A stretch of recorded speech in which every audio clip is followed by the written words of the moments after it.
में ठाढ़ी जेठानी देवरानी से आरज कर, देवरानी से आरज करे हो।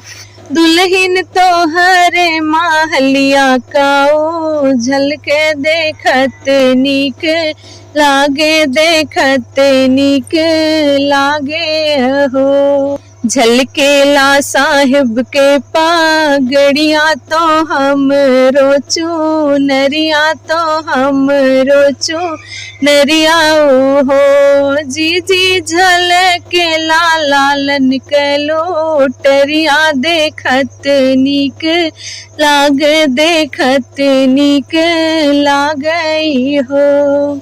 कावे लगले बापा गड़िया तो तोहरो चूनरिया, तो तोहरो चूनरिया हो। दुल्हन जब से तू लल ना जा नमलो भी रहे लाग्यो, बोले भी रहे लाग्यो बोलाई हो।